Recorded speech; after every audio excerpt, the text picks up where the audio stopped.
right about the time that I got pregnant, I was then being harassed, and I decided not to take these free lunches or these dinners from work, which I'd already decided not to take, so they were already about the time that I wasn't taking those free meals. The people started harassing me. But the other thing that was happening is I was getting harassed by Washington, D.C. CPS. And I talked to an Italian attorney general that worked for the CPS, and he was really rude to me. And after I blogged about him, everybody at the Post Pub was turned against me. And I thought, how do they know this Italian attorney that works for CPS? Because they all turned against me. There was Kathy, who was Irish Catholic. She turned against me. There was Linda, who I think I don't know what her background was. She wasn't as friendly. The owner wasn't as friendly. Chris started acting like he hated me and kind of harassed me. He was rude to me. He did some mean things. Nikki was very mad at me. She started sloshing the drinks over to me. I knew that she had something going with Chris because of the way she acted towards me, very jealous. And she started, banging the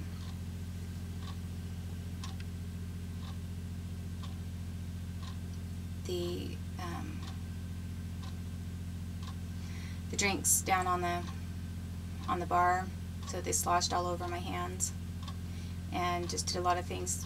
Stalled and delayed on getting some of my orders out, so I had to wait a long time to serve them to my customers. She's not happy at all. And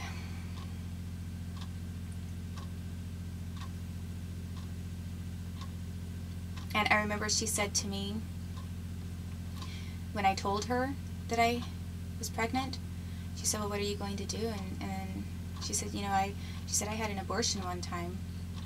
And she said, at first I didn't want to, and I thought, well, it's not that big a deal. She said, but then I just thought, well, it must just look like, all it is like, it's like raw hamburger. This is how she described it.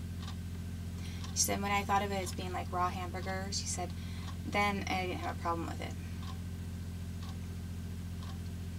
And I told her, I said, I'm just not, I said, I wouldn't abort my kid. I said, that's fine for you or whatever, but I said, I don't really believe in that. And then I remember Chris started treating me with so much hostility that I started to really regret. I couldn't believe I was pregnant. I was happy about the kid, but then again I felt sick to my stomach. I started to realize, this is the guy who said, here's another one in the hole. And then he gets this Jewish girlfriend and was treating me badly. And it was really so badly that I started to feel scared and panicked, like, oh no, like I'm having the child of the devil is how I felt one time. And then I kind of got over it. So it wasn't like I was just trying to get pregnant. That wasn't at all.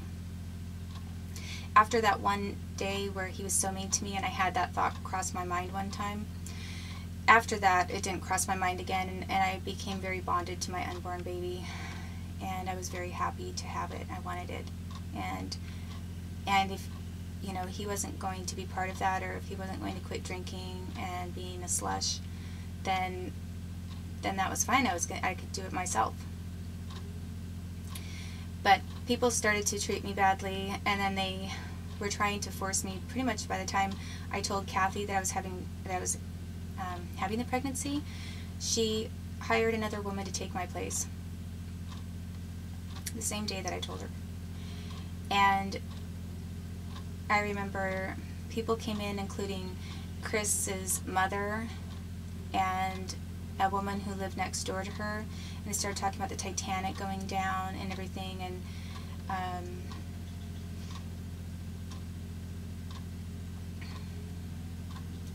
I knew from how they were acting and then at the same time, the state punished me. Washington State punished me by cutting off my phone visits with my son Oliver. And then they tried to force me back into Washington State. And then Chris Dabney was saying, why don't you go back to Washington State? And I said, I can't get work there. I mean, I was not in a good situation, and I was trying to get the psychological evaluation in D.C. where I would have a fair and impartial one, not in Washington State where I was constantly harassed and would have any number of psychologists being set up to give me an unfair and prejudiced psychological evaluation.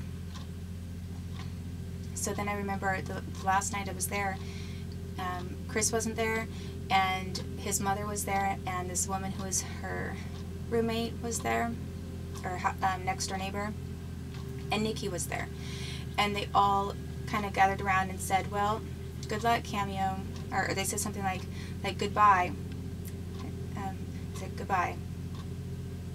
And the way that they said goodbye was pretty much like, I had this feeling right then and there, I was like, they're saying goodbye like my child is going to die and something really bad is going to happen to me. And sure enough, it did. I think that those individuals knew that my baby was going to be killed.